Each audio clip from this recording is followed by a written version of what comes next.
All right, good evening, everyone. I hereby call to order the King George County School Board. Please rise for the Pledge of Allegiance, followed by a moment of silence.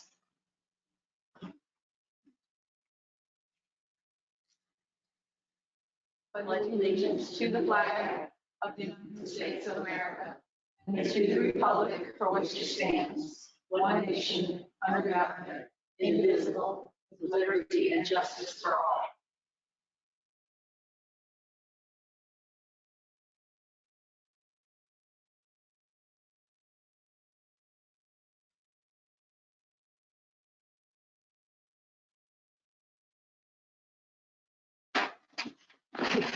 Please be seated. All right, we'll begin this evening with recognition, the King George Education Foundation. Ms. Inseth.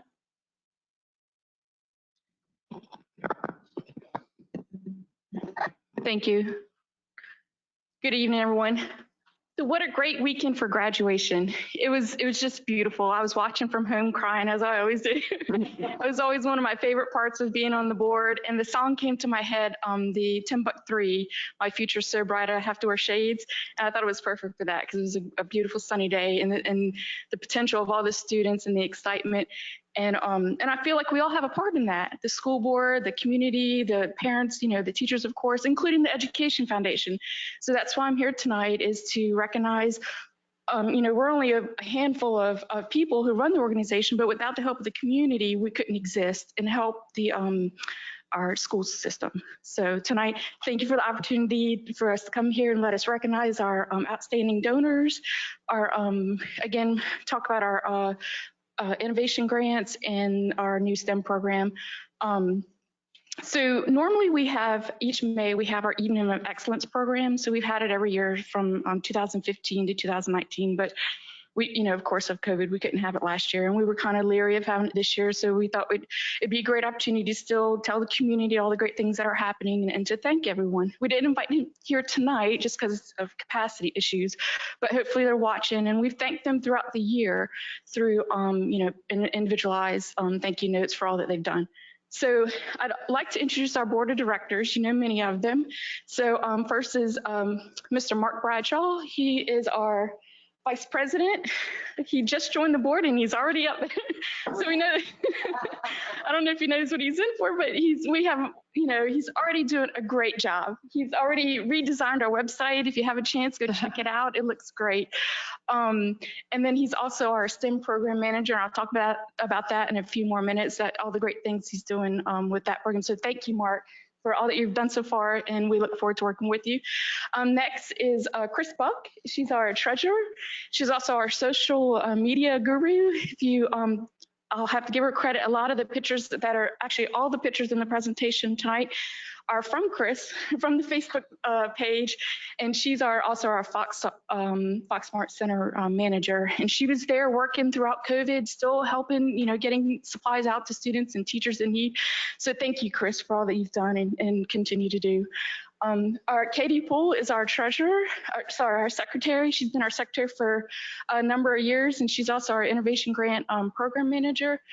And Katie is we appreciate your service, Katie, and looking forward to, continuing. And then we have two directors, Pat McDaniel, she's our FoxSmart assistant manager. And before COVID, whenever we were in an event, she would be there, greeting the community. And she's also hooked us up with her family contacts for some great donor plaques in the future. So we appreciate her connections. We also have Becky Kreiser. Becky's on our board as well as a director. She was our original treasurer, and she's a great resource for touchback on knowledge. She's also helps out with our financial audits and our innovation grant selection committee. So thank you, Becky. Not here tonight are our volunteers. Of course, we can't, do all that we do without our volunteers. Includes Mr. Robert Dibble, who's new. He helps out Mr. Bradshaw with the STEM program. And we have Carol Mentor and Patrick Cady, who have been helping for many years.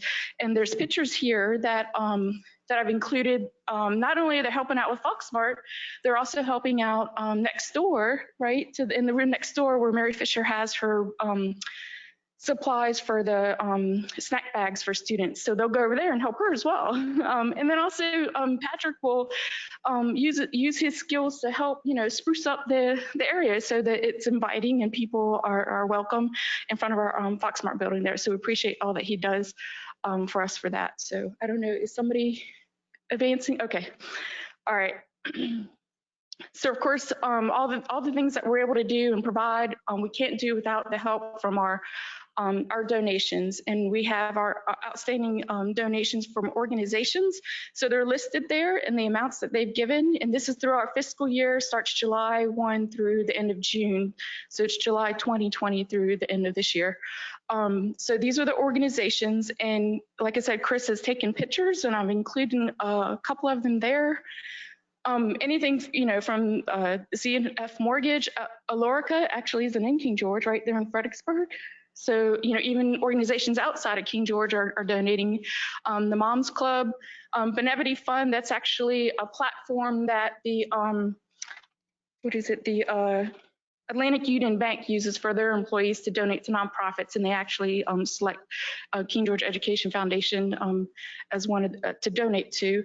We get in-kind donations as well. So Schindler Elevator provided 100 backpacks. You can see they're very safe, they're very bright. So we appreciate those, as well as local contractors, khaki,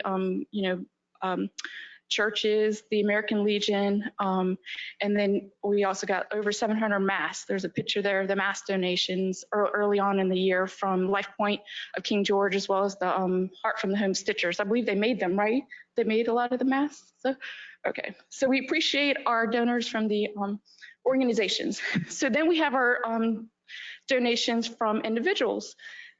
Our largest, pool of individuals are the King George County School Division employees, and we really appreciate, their monthly payroll deductions, and they're giving back to their own, school division, and that money is actually dedicated for our innovation grants, and the organization or the ones that have the little asterisks, those are the continuing monthly donations that we receive every month. So Mr. Stuart Ashton, I would have to give a shout out for him. He's donated in the past. And he did a Facebook birthday fundraiser this year, so people could donate to his birthday fund. And I think it was his 50th class reunion was in the past that they raised money and donated to the foundation. We also, if you have expect a big refund from the state, you can designate some of it to for King George Education Foundation. We did get a little bit from there.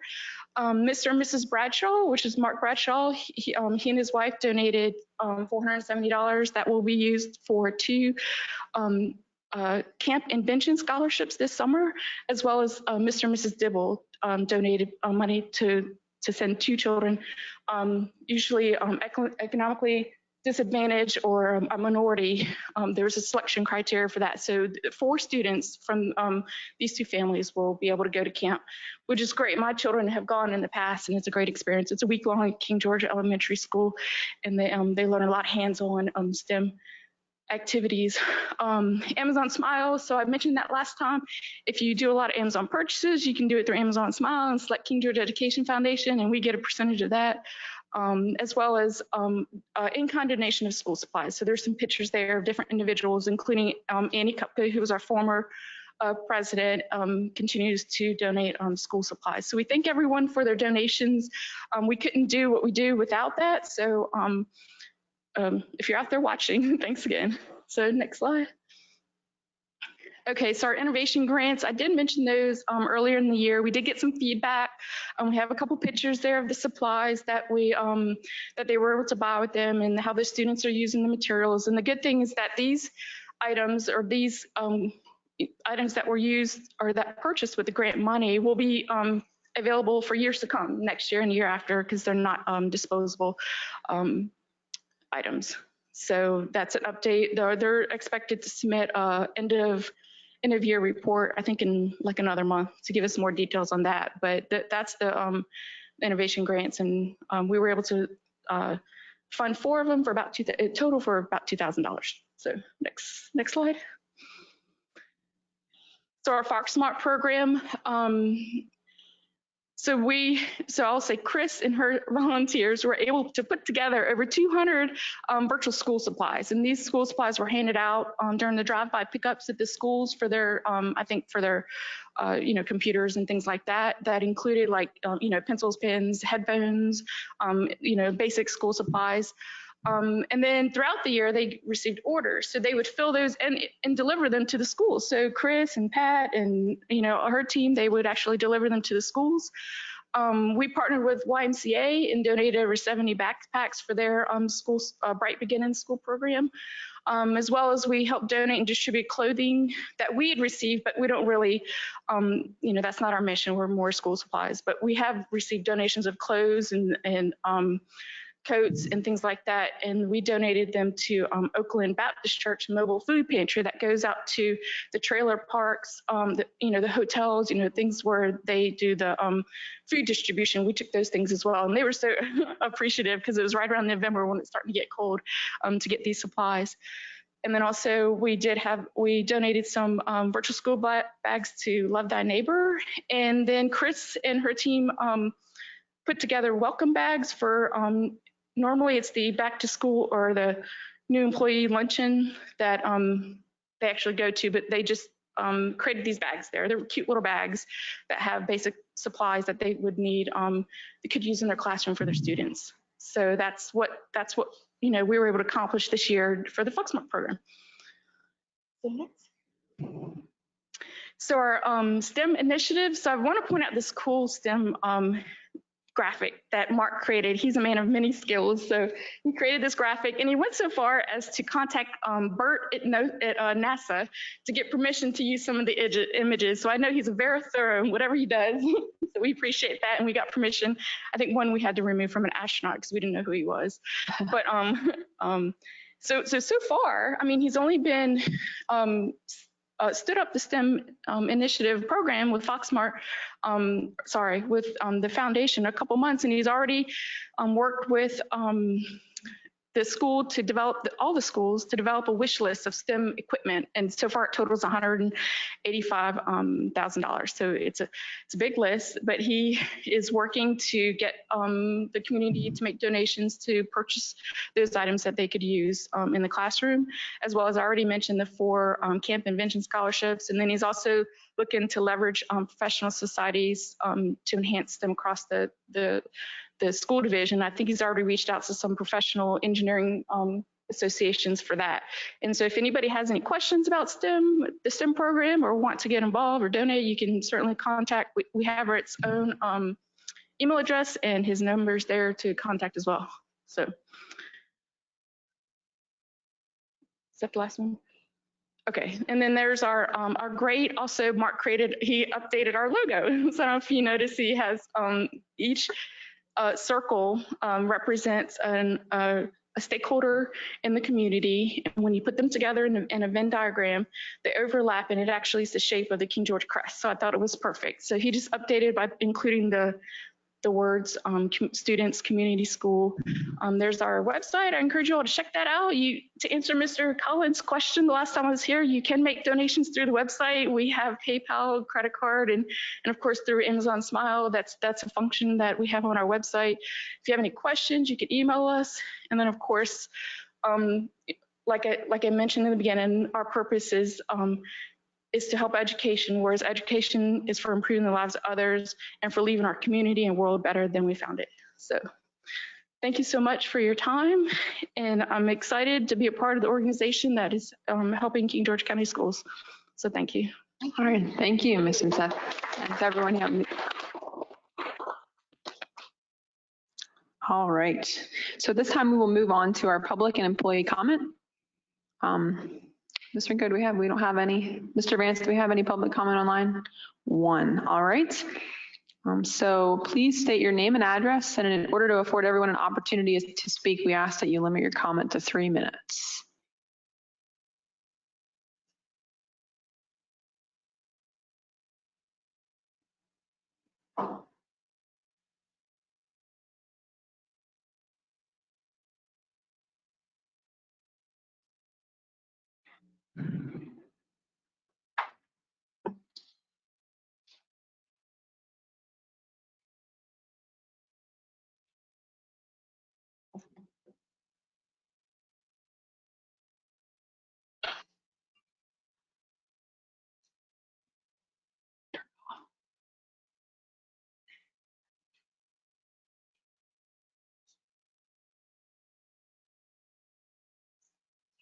Can you hear me?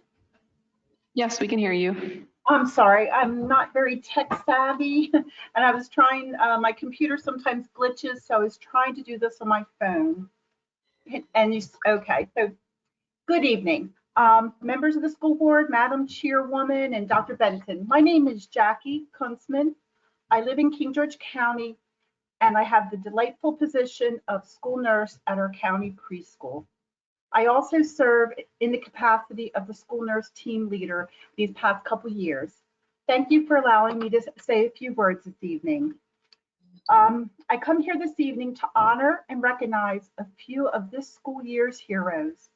While the stars of the show may be our teachers who are deserving of honor and recognition also, there are many people in supporting roles within our school system. This year, one of those supporting roles took on greater responsibilities and importance in light of the pandemic. Those are the school nurses in the county. In addition to the school nurses' days already being filled with healthcare plans, injuries, medications, treatments, and other tasks too numerous to mention, the school nurses have had the added responsibility of supporting the school system with the many new health mitigation factors in place. They have provided education on the prevention of COVID infection, including guidance on hygiene and cleaning, the appropriate personal protection equipment needed in specific situations, and oversight of the screening procedures in place. They have also assisted staff in knowing how to respond when a student may have symptoms of COVID. They have adhered to and implemented the Virginia Department of Health guidelines for any COVID symptoms within the school. This has included making some very unpopular telephone calls to parents to advise them of sick student protocols or exposure notifications. The nurses have worked well beyond normal hours, evenings, weekends, and sometimes on their holidays in an effort to keep our staff and students safe. This year, School Nurses Day was May 12th. While I'm a couple of weeks late, I would like to honor and recognize the school nurses in our county. Your King George High School nurse is Denise Grimm. Your King George Middle School nurse is Casey Morrison. Your King George Elementary School nurse is Kim Clift. Your Potomac Elementary School nurse is Christy Brule. Your Sealstead Elementary School nurse is Ryan Osborne. And our honorary school nurse is Sally Pruce. Sally has graciously assisted the school nurses in all of the clinics in the county this year. It is and has been an honor and a pleasure to serve alongside this amazing team of nurses in keeping our students and staff as safe as possible during this rather challenging year. Thank you. Thank you, ma'am. Mr. Vance, is that it for online comment? Okay, thank you. So at this time, do we have any changes to the agenda? No changes recommended, Madam Chair. Okay, thank you, Dr. Benson. All right, so moving on to our consent agenda. This evening, we have minutes from the March 29th, 2021 regular meeting and April 12th, 2021 regular meeting. Do we have a motion?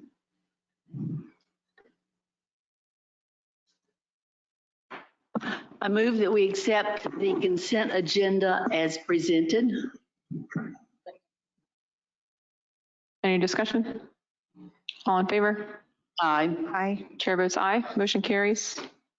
Oops, sorry, they're here. Okay. All right, moving on to our action item this evening. Chromebook purchase with CRRSA funds. Dr. Benson. Thank you, Madam Chair, members of the board. Last meeting for discussion, we had before you a proposal to purchase 974 Chromebooks and 31 carts. Those are the devices that hold and charge the Chromebooks.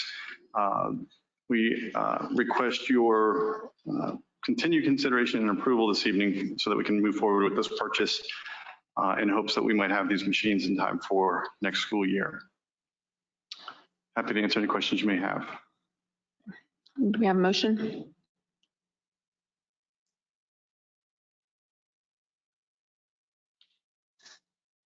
I move that we approve the purchase of 974 rugged Lenovo Gen 2 300E Chromebooks and 31 charging carts as described for a cost not to exceed $359,869.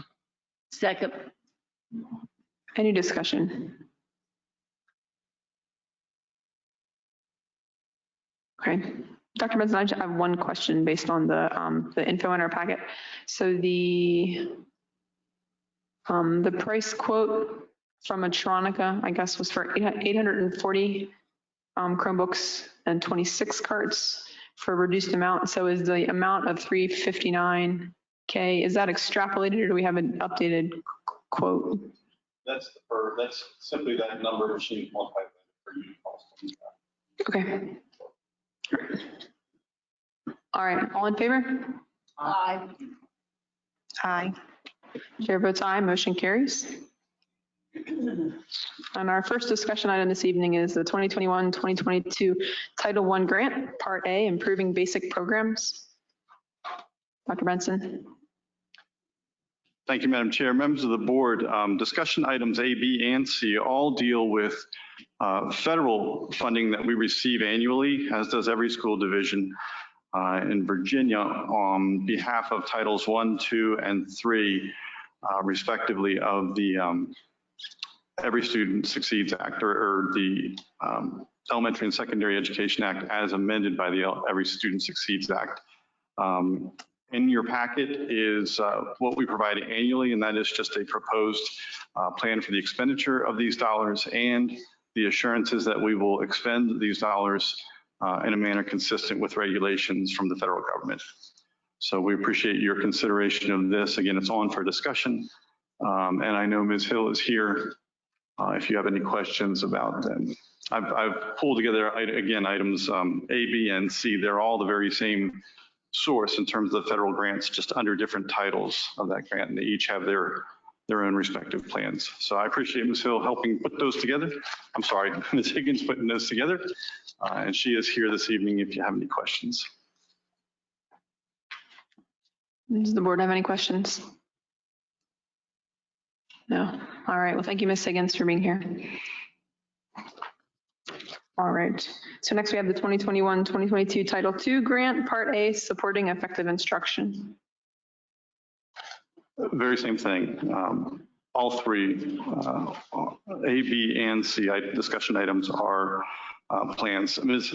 Hill is here for Titles 2 and 3, though, to answer any questions you may have about those plans. Any questions from the board? No. All right.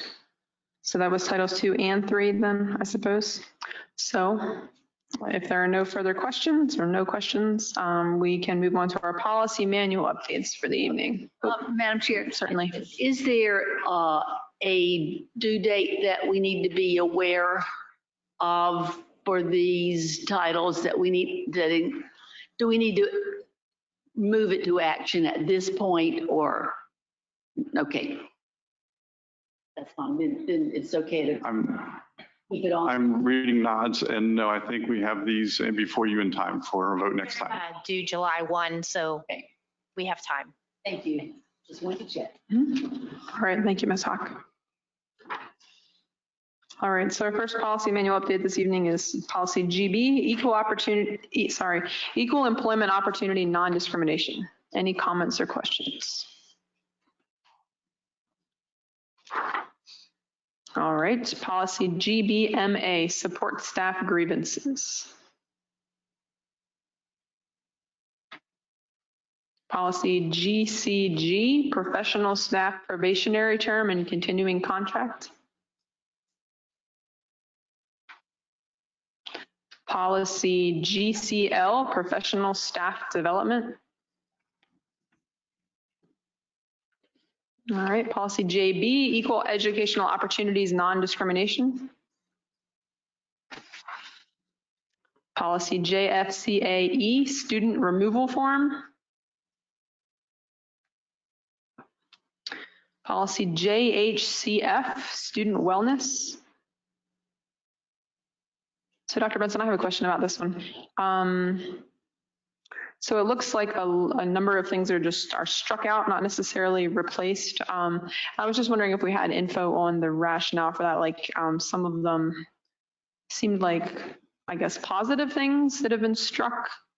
For example, staff who provide nutrition education have appropriate training, or division health education curriculum standards and guidelines address both nutrition and physical education. Do we have any, along with a number of others? Is there any insight on that?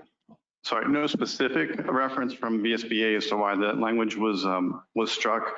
Again, these are oftentimes edited just to be aligned with state statute. If there are aspects of state statute or DOE rule that are amended, then VSBA as a service to school boards then keeps their policies aligned with those changes. But I'll be happy to check if you'd like any specific information or rationale that I may be unaware of. Okay, I can follow up and send you my questions. That'd be helpful. Thanks. Okay, next is policy LC charter schools. Policy LCE, or regular, King George County Schools Charter School Application Addendum. Any questions from the board on any of the policies listed? Nope. Okay. Moving on to discussion item E, the communication rights easement agreement. Dr. Benson? Yes, thank you, members of the board. I was contacted by Mr. Cusenberry, the acting county administrator, and Dominion Energy the county is working in partnership with Dominion Energy to expand broadband access to King George County. Part of their work, they are requesting permission from the school board to install fiber optic wire across the existing power easement poles that cross the current middle school property in between the softball field and the baseball field. There's no digging, no trenching. They simply want to run the fiber optic cable on the existing power poles that are on that easement. So I'd ask the board's consideration and that you consider a motion allowing me to sign on behalf of the school board so that they can proceed with the work as described. In your packet, there's a plat showing the easement, and there is an agreement drafted by Dominion Energy for your consideration. Do my best to answer any questions you may have. Thank you, Dr. Benson. Does the board have any questions? Yes, Dr. Benson, does this support our communication, the school functioning communication in any way, or the community at large? I think the community at large, so certainly from that perspective, it would help us in communicating with families. It does not have anything to do with our existing fiber, though. So it's not exclusively supporting supporting our communications projects, but the community at large. Correct. That's my understanding. This is a partnership that they've entered with the county supervisors to expand broadband to King George. Okay, thank you.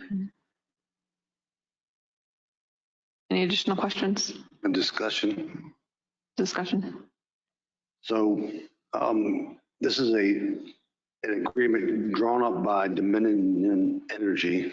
In section 1, it talks about perpetual right, privilege and exclusive easement. I mean, we wouldn't never be able to, they would always have the right to do what they want on that property.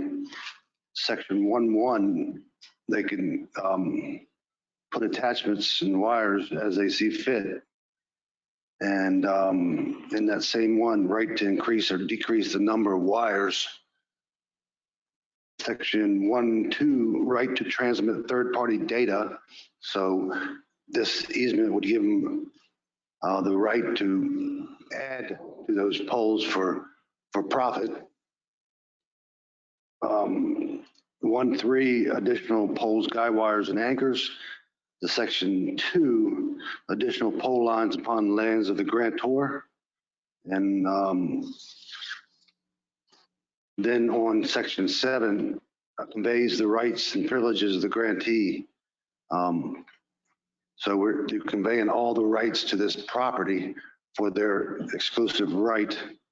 And the last one, notice the landowner, you're conveying rights to a public service corporation. And at the bottom that says you have a right to negotiate compensation for any rights you are voluntarily conveying. So this doesn't look favorable for the school vision from what I see, where we are giving up all rights to that property that we own for their profit, and so they can do anything they want with the land No. forever. That's what it says. They can add guide wires, poles, additional cables, wires, transmission facilities, on and on and on. So I think that you might want to be cautious in allowing a perpetual right to this property as it's written. Any other comments or discussion? Madam Chair, can I just clarify? Yes, certainly, Dr. Benson. Just to be clear, that under number 2 in section, or number 2, under the witnesseth section, the easement granted hereby shall not be interpreted to construe to convey the grantee the right to construct additional pole lines. So just to clarify that point, I hope that, or it seems to me that wording negates any future construction or digging or trenching or anything to put additional poles on the land. Well, if you read the first one, number 1, it does convey that right. Well, I think number 1 is conveying the right to operate those cables on that, as they describe, the cables on the poles themselves. And then in 1.1, attach, operate, and maintain additional cables, including but not limited to fiber optic cables, wires, attachments, other transmission facilities. They can write to increase or decrease the number of wires for the transmitting voice, text, data, internet services, or other communication services, including wires and attachments of a third party. Correct. Attaching wires to those existing poles, though, is, I'm not, that's absolutely correct what Mr. Collins read. I was just clarifying in number 2, I don't see, if the worry was that they would construct additional poles, I don't see this document giving permission for that to happen. And I asked Mr. Cusenberry specifically, is there any trenching, any digging, any construction? And he said, no, they simply want to run the fiber optic across those easement poles that are already there. They might want to do that for this particular one, but you're given a perpetual right to do what, privilege and exclusive easement on that property in number 1. But the way I read it, Mr. Collins, is that that exclusive right is limited to the wires. It has nothing to do with the rest of the property. Well, 1.3 says install such additional pole, guys, and anchors on said property as be necessary for purposes of the safety and stability of the communications facilities. So this is Dominion Energy does this often. They'll just shove something down through the line and for folks for an easement without much question to it. But if you look at these items, you're given them, again, a perpetual right for them to do all these things that might not be in the best interest of the King George County Schools or King George County. So what does our current easement agreement give them the rights to? I don't think there is an agreement with them. That's what they're seeking, is the ability to run these wires. Part of my conversation with Mr. Cusenberry was also the availability of a representative from Dominion Energy to come to your next meeting if you'd like to ask some of the questions or get clarification from that person. I can certainly reach out to them and ask that a representative be here for you if you'd like that. I think if Mr. Collins has concerns, but the larger goal in my mind is to provide better communication for the community. That's what our need for infrastructure is all about. Or certainly the wiring and the lines are the basis for the communications that we desperately need, that our families desperately need. Yeah, there's nothing in here that says it's for King George County to provide any of those items. These transmission lines could go right straight through King George without stopping. like the ones down on 301 and 206, that doesn't provide anything to King George County. That provides it to the base. Those transmission lines, which in turn supports King George County. Only if the corporation that is actually running those cables is willing to allow that. So, and I guess I'm just a little confused. If they're already there, some wires and poles are already there, then why don't they have an easement already? And I could have sworn you said that they had an easement.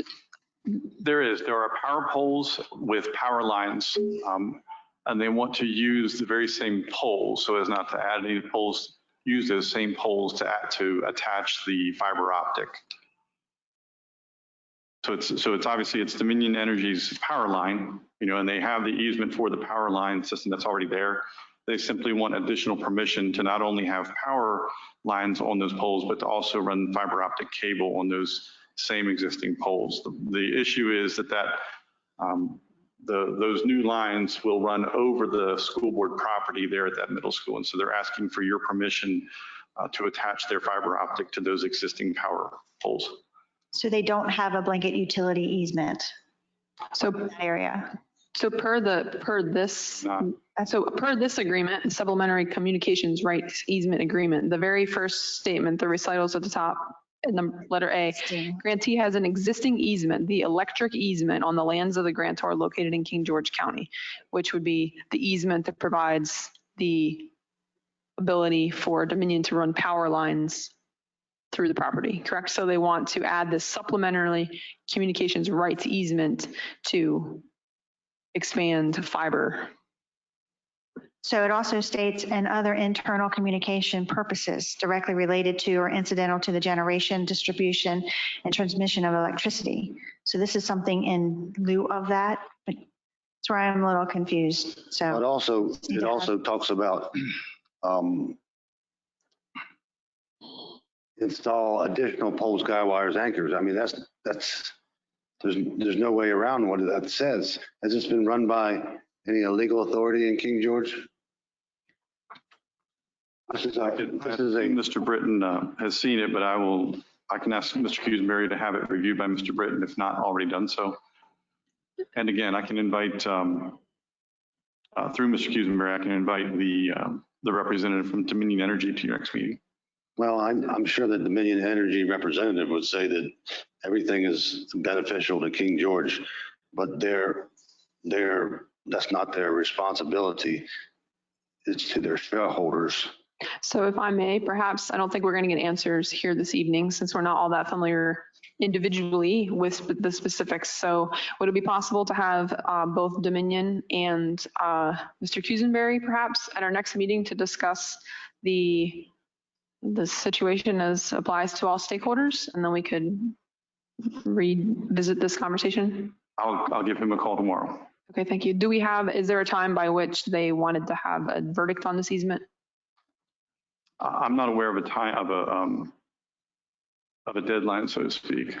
So I think that'd be fine. Okay. All right, thank you. All right, unless there are further comments, we can move on to our information items this evening. So first up, we have our committee reports. Ms. Pansiera? I have none. Ms. Hawk? I have none. Ms. Tolliver? I have none. Mr. Collins? None. I also have none. So that brings us to our virtual instruction for the fall. Dr. Benson. Thank you, Madam Chair. Ms. Hill is here tonight just to give the board a requested overview of our remote option we are exploring for the fall for those families who have such a need. And I appreciate Ms. Hill putting this together and delivering it here tonight. Hi, good evening. Just as Dr. Benson said, I'm here tonight to give you an overview of what we are providing for our students in the fall should families desire a virtual option for their students. As Dr. Benson has made clear in other board meetings, we hope to open our schools in the fall 5 days a week in a regular, normal type of schedule. And that is our plan for the fall. However, we do understand that there may be families that have some special needs that would require their children to attend virtually. So for the 2021-22 school year, we will offer virtual learning through another entity outside of our school system, Virtual Virginia. And Virtual Virginia is a state program that offers a curriculum that is Virginia curriculum that is aligned to our SOLs. Virtual Virginia is a program that is offered to families at no cost. The enrollment deadline is June 4th. And should our families come in after the enrollment deadline, there are other possibilities and options for them. Right now at the high school, we use Apex, which is a virtual online learning program where students come in and sit in a lab to take their online courses, but that could be modified. And we also have another program that we've used with some of our homebound students called EduSeer. So we have several options. It would depend on the family need.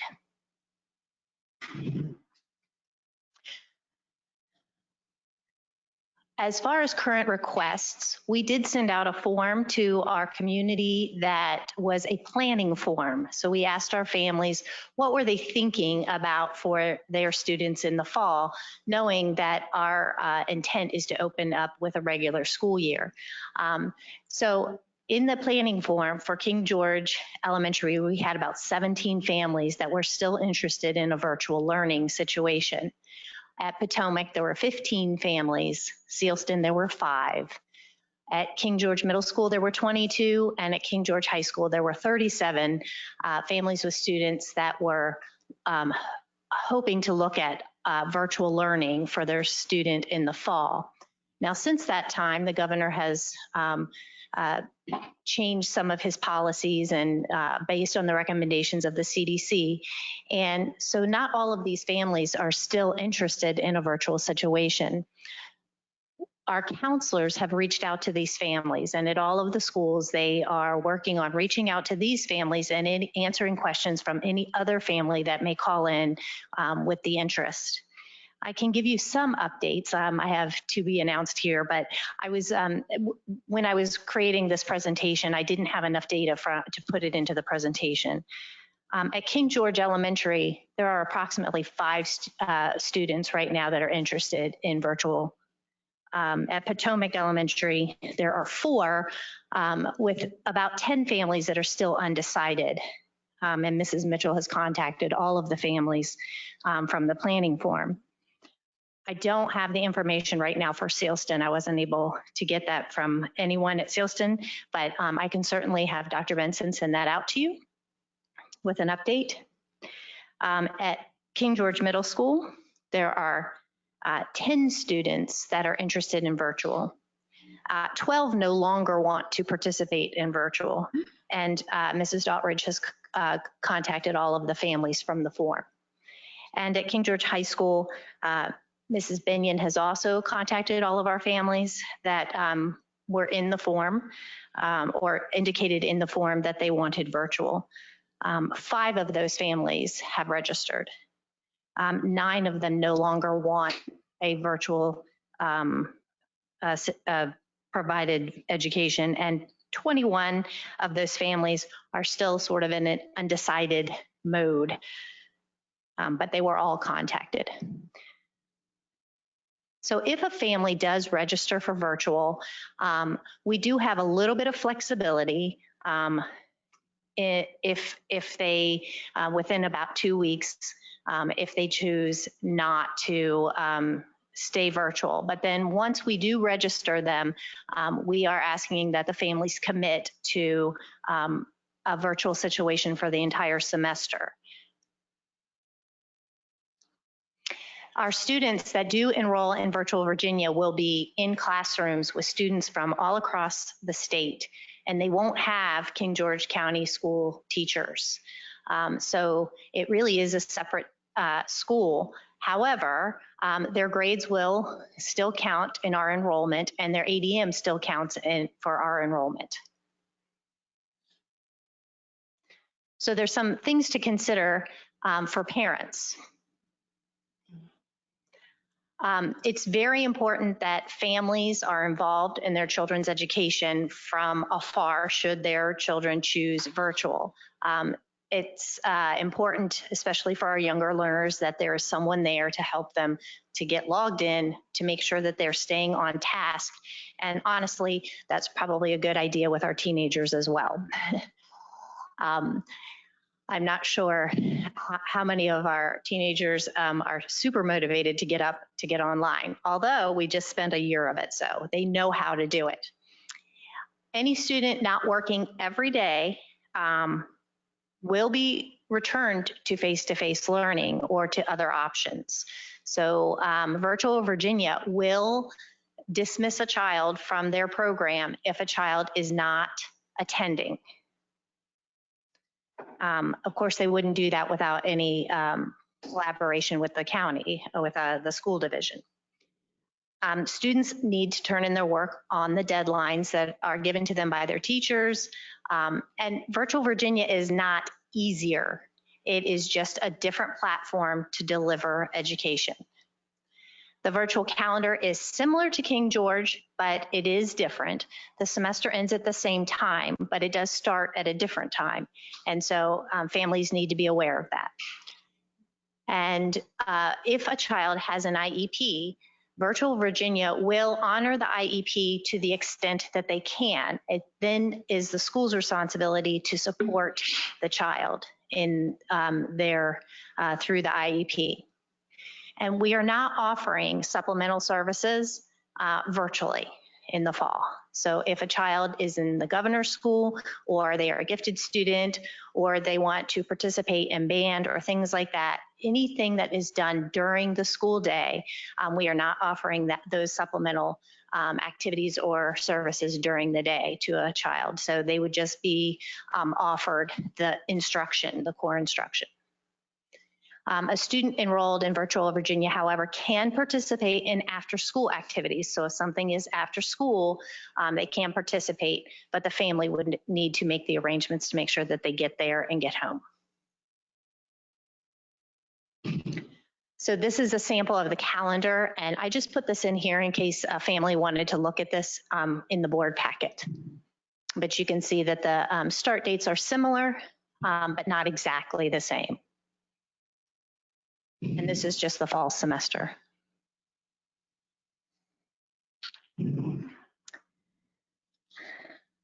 So Virtual Virginia is very specific as to what their expectations are for students. They want the camera on, so that is not an option to turn it off. They want to make sure that students are independent learners, because there is an aspect of virtual learning that requires students to be independent learners. They will not always be online. There will be some things that they'll need to do outside of the virtual situation. And they want to make sure that the students are able to talk with their teacher, not only online, but through email. So they'll have to use their email and check it at least twice a day, so that they can stay abreast of anything that might be moving along or changing with the curriculum. So communication is important. Of course, students need to practice appropriate digital citizenship, just as we expected them to do in this last year. So students will have to come in to take state tests. So just as they did this year, at the elementary level, students came in for the VKRP and the PALS testing. The 3 through 6th grade came in for SOL testing. And then the upper level students, the secondary students, came in for SOL testing. So they would still need to come in. And of course, we would work with families to make sure that they felt that their child was as safe as possible. And this comes directly from Virtual Virginia. These are some of the things that they ask that students who are registered for Virtual Virginia follow. They want them to be self-disciplined and self-motivated. They want them to ask for help when necessary. They want them to be able to read and write and communicate effectively meet the requirements of the program, which is turning on the camera, attending daily, asking questions, and have regular daily attendance with their computer and internet connectivity.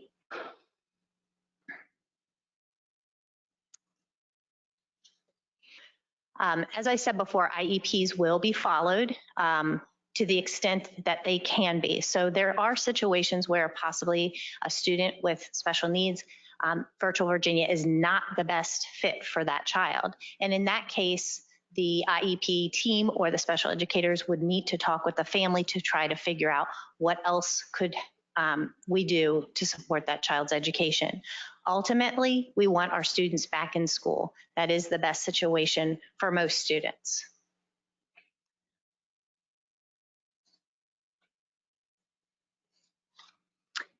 So to enroll, a family would just need to contact their school counselor. And if they can't reach their school counselor, they can reach their teacher, who can then contact the school counselor for them, and the counselor will then try to reach out to that family. There is a registration form which outlines some of the things that I've just talked about so that families are very clear as to what the expectations are. There are also great resources at the Virtual Virginia website, as well as the FAQ, which is on our division website, which will answer a lot of these questions. So if you have a chance to look at it, it should provide a lot of information for you. So at the elementary level, the courses include math, reading, language arts, science, social studies, and STEM. The schedule ranges anywhere from 8 o'clock to 3 o'clock, Monday through Friday. It's not a constant online 8 to 3 o'clock. There are some downtimes off the computer where students are expected to do some of their own independent learning. There is a sample schedule on the Virtual Virginia website, and those links are on our division website. Students from all over Virginia, like I said, will be in the classroom, so it will be a new and different kind of situation for our students who are used to being in the virtual setting with students from King George. The division will supply the books and most of the supplies for the students. So if there are certain kinds of maybe number counters or things like that that they would need to support their instruction in math or reading, we would provide that. And parents will be provided an auditor type of account that will allow them to see how many times the student logged in, at what times they logged in, and also monitor their progress in the class. This is the supply list, and again, this can be found on the Virtual Virginia website. And as I said before, we're going to do our best to make sure that the students have exactly what they need from this list. As far as secondary, 6th grade through 12th grade, the courses include English, science, math, health and PE, world languages, computer science, and fine arts. And so the specific courses are listed at the Virtual Virginia website. And as a student would enroll, they would work with their counselor to make sure that they were enrolled in the proper classes. So if I'm a 9th grader, obviously I would take English 9 and so on. So if I'm on a trajectory to take Spanish 2, then I could enroll in Spanish 2 versus Spanish 1. And again, we just need to make sure that if a student does register for Virtual Virginia, that they are set up for success. So they need to be aware that of all of the expectations that not only we have for them, but that Virtual Virginia has for them.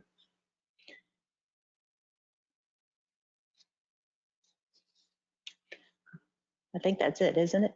Okay, so I had a couple other slides originally, I just took them out.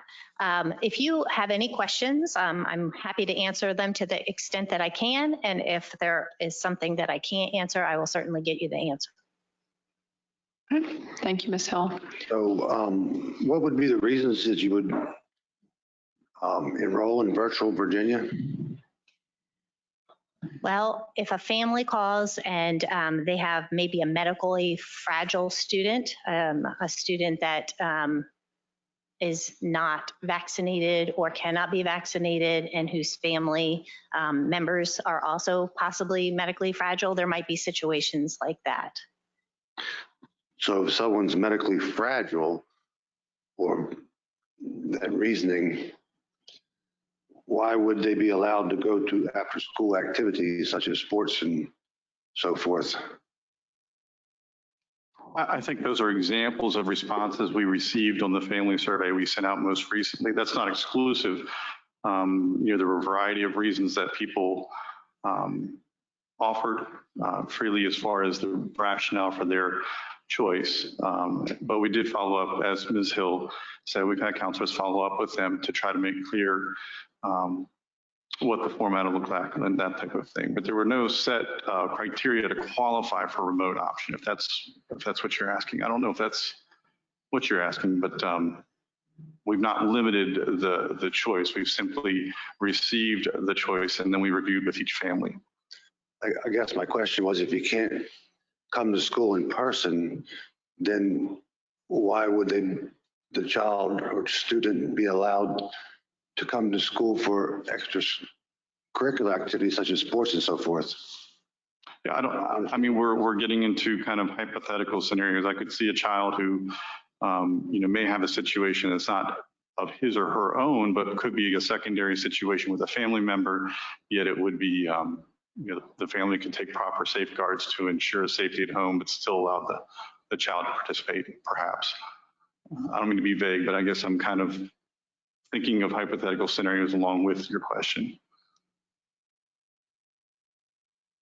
So, Mr. Collins, are you suggesting that we, I don't know what word to use, require there to be some kind of entrance requirement for Virtual Virginia? No, I'm just saying that I think it was pretty clear, if you go to in-person school, then if you don't go to in-person school, then how can you go to in-person sports? In other words, if there's whatever the reasoning behind not going to in-person school, should probably be the same reasons why you shouldn't go to in-person sports or other after-school activities. Right? I think you're perhaps moving a little intrusively into the family decision, but it still remains the family decision and not ours. So is it required by law that we furnish after-school activities for folks that are going Virtual Virginia? By law? By law. I don't think it's required by law that we furnish any after-school activities for any. Okay. I think we elect to do that, of course, as a supplement to our instructional program. Can you deny after-school activities for someone's not going in person? I don't believe so. So I would ask, regardless of a family's decision for their student, what would be the reason for not allowing them to participate in sports should they choose to? Right.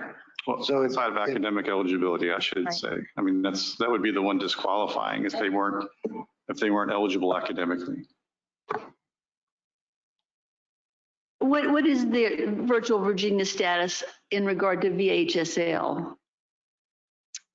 If they participate in VHS, or if they participate in sports, it doesn't matter if they're getting their education virtually or not. As long as they are, so I'm not an expert on VHSL, but I think they have to take so many credits or so many hours. So they would still also have to participate through a virtual platform the same way. Okay, thank you. And they are counted fully as with our ADM. Correct. They're registered King George County students. We're simply affording them curriculum through Virtual Virginia. I think it's a win-win. More of a partnership.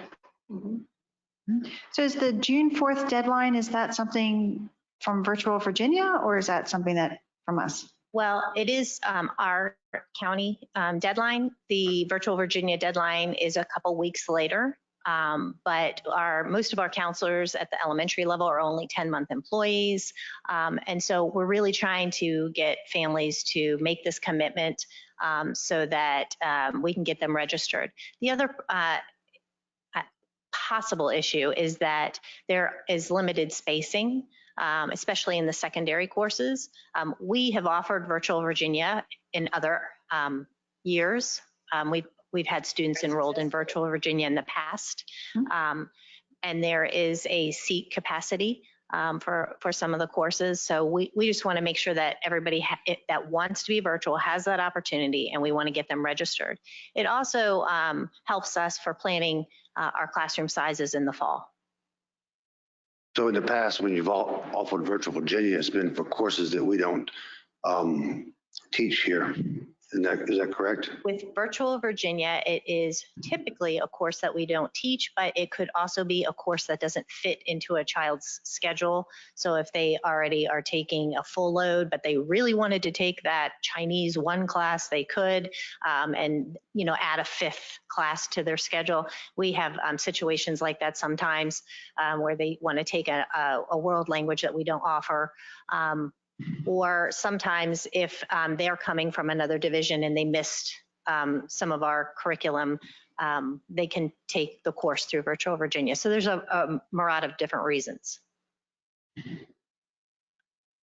Ms. Hill, I have a question. You commented on one of the slides that there's a statement that the students who are taking courses through Virtual Virginia remain connected to King George, even though they're Virginia. Is there like an actual connection with any teachers or like the counselors in addition to simply still being considered a King George County School student? Yes, so they do have, they will be assigned a mentor. So that mentor acts as the liaison between the family and and Virtual Virginia and the schools. So we do assign everybody a mentor. So they're not actually assigned to a teacher per se in the county. Okay. But for example, if I'm a secondary student and I'm taking a full course at a full load at Virtual Virginia, and I wanted to still be a member of a club or an organization, I can still do that. And most likely that, we'd have to just work out how that would happen, maybe virtually or what have you. So of course, within the means that the advisor is willing to do so. Okay, so are the mentors teachers or other staff? Like it will vary depending on the school level. Okay. And each school has decided to do something a little bit different depending on which school it is and what grade levels. Okay. Okay. I had 2 other questions that are maybe, well, I guess one is somewhat related. So are we issuing Chromebooks to students who, like this year we issued Chromebooks to students who were in need of them. We began virtually. Is that, I guess, what's the status of that in general, I guess, also for Virtual Virginia students in addition to others, I suppose? So if they need a Chromebook, if they need a hotspot to be able to access Virtual Virginia, then we'll supply that for them. Okay. And then a question that goes beyond just Virtual Virginia. So I know this year there was a lot of chatter and I guess maybe concern with the new move to asynchronous days and what that meant for snow days in the future. Is there, I guess next year, will snow days be regular snow days, or is there a chance that they would be like asynchronous days where teachers and students still had expectations? No, I'm happy to report. I think snow days would be snow days because we wouldn't be able to guarantee the widespread connectivity we've facilitated this year. That's, yeah. Okay. All right. I think that's an answer everyone likes. So. But I do appreciate that. I want to make sure everybody understands that part of the unique nature of this year was, we've recently submitted our waiver to the state, as has every school division in Virginia, for consideration as far as the minimum number of days per school year. Fully anticipate that'll be granted. However, part of that was we wanted to make sure that we had maximized every opportunity we had in terms of instruction, given again, the unique nature of this year. So I was not trying to be a snow day Grinch. Was simply trying to act in good faith in maximizing opportunities we had. And since we had the connectivity, we had the ability to deliver, asynchronous activities or such, that seemed a prudent thing to do this year. So thank you. Understood. Thank you. I have no further questions. Any of my colleagues, comments, discussion? Okay. If you're virtual Virginia, do you get a snow day if King George is out? You may not if it's an instructional day and you're online and the expectation is that you log in that morning with Virtual Virginia, then you don't get a snow day. No virtual school day. Different calendar. Mondays. Different calendar. So at this point, do you need our response to this or? No, ma'am, this is just an information item for the board requested. Yeah. Thank you, Ms. Hill. This Yeah, is sure. great. Yes, thank you, Ms. Hill. You're welcome. All right. Okay, our superintendent's report. Dr. Benson? Thank you, Madam Chair and members of the board. I have one bit of business and then an offering of thanks to make tonight. First, we anticipate there will be funding coming to the school division in the form of ESSER 3 is what we're calling it, what the state is calling it. A round of funding meant to support our return to school in light of the pandemic. Part of the requirements we've learned of that ESSER 3 money is that we post publicly then our plan for return in person, which we've already established. We placed it in the form of the template that the state has provided, but we've also provided an opportunity for citizens to comment if they would like to. Certainly here at board meetings, you've offered citizen comment time to provide input on the plan for going back to school. We'd also like to advertise this evening and tomorrow, and I have a copy I'll pass down the dais. If you would be kind enough to take one and pass that down, Mr. Collins, I appreciate it. An email address that is planning@kgcs.k12.va.us. We've set this this address up for citizens to utilize. They can certainly send their commentary in terms of any input they would like to provide. And again, this is a requirement and a good faith effort to consider input from our community as we look to head back to school in the fall. It is a requirement that I'll mention to this board for receiving ESSER 3 funding. So I just wanted to give the board an advanced draft copy of that before we post this on our website in accordance with the federal guidelines that we received so that we might be eligible for the ESSER 3 funds when those are distributed or made available for reimbursement, I believe. So I appreciate that. My second point is I want to express my congratulations again to the great class of 2021 at King George High School. A wonderful graduation was held on Friday and then continued on into the weekend with individual ceremonies for those students who chose. And so my congratulations to Dr. Boyd, to the staff for hosting such events, and also certainly to our families and most importantly, our graduates from the class of 2021. Appreciate all they did to make this year special for our students. They accommodated either choice that the graduates wanted, particularly in light of the challenging year that they had for their senior year. So appreciate the above and beyond effort from Dr. Boyd, the graduation coordinators and the staff at King George High School. And thank you all for your support at graduation. And that's it. Thank you, Madam Chair. All right, thank you, Dr. Benson. All right, this time we will move on to board comment. Ms. Pansiera? I have no comment tonight. Okay, Ms. Hawk? Yes, I certainly would like to echo Dr. Benson's congratulations to the class of 2021. Awe-inspiring day. It was absolutely, and I've been to a lot of graduations over the years in a lot of different sites, but this truly was amazing, inspiring, all the things that you want your graduation day to be. with beautiful sunshine, and things just went smoothly in so many ways. And thanks to a lot of hard work, Dr. Boyd and his staff, and Dr. Lowe, and so many participants in so many ways, feet on the boots on the ground everywhere. And Ms. Terry Morrison, especially, we want to give a shout out because she was there behind the scenes, as she has been there behind the scenes every day, making sure everything gets done. And such a special lady. We really need to say a wonderful thank you to her and all the staff. Thank you. And I had one more comment. We want to make sure that people do follow through on the dates, the follow-up information.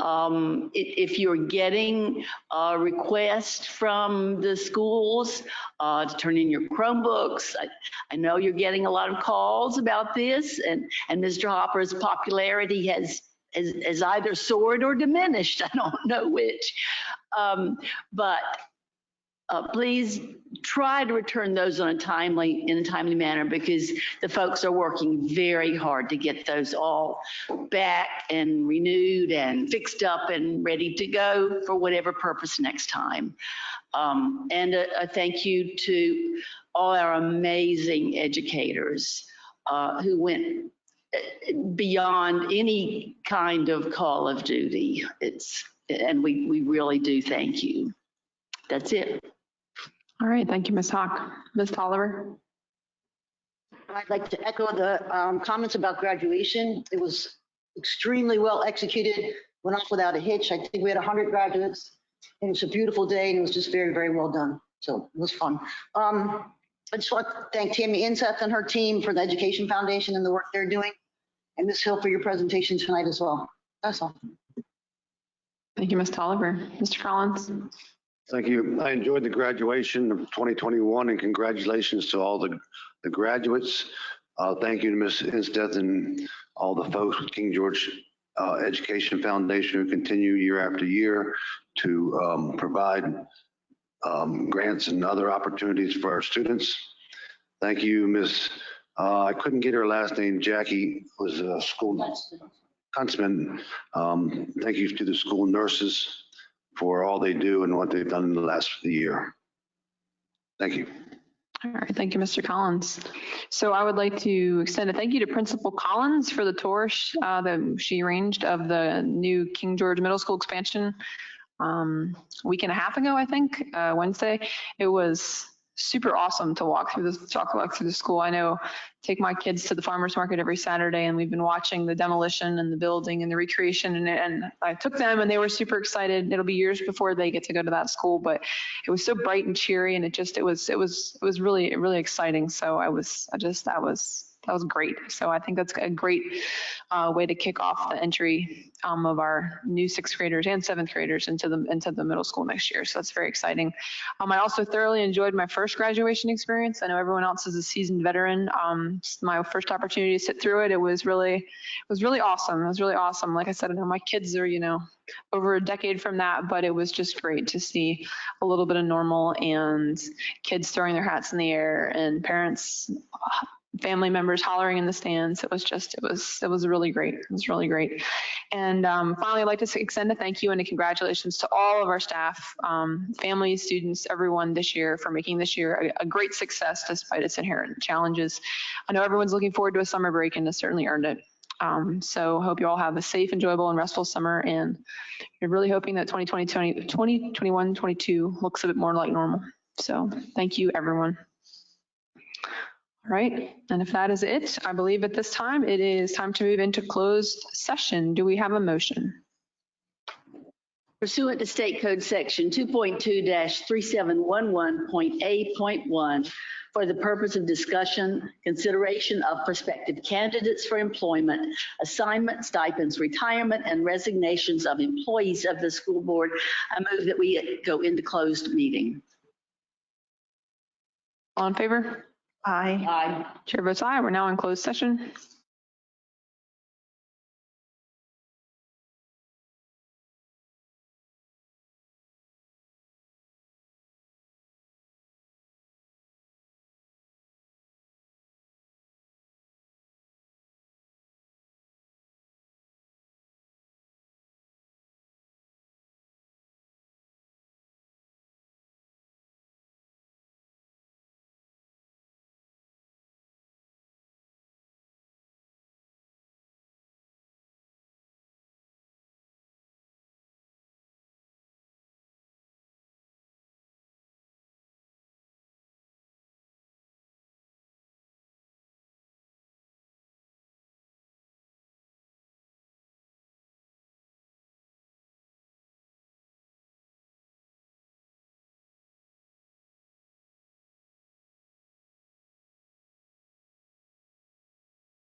motion to return to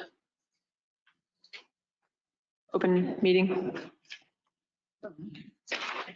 It's right there. That's. Oh, that's the close. I got it.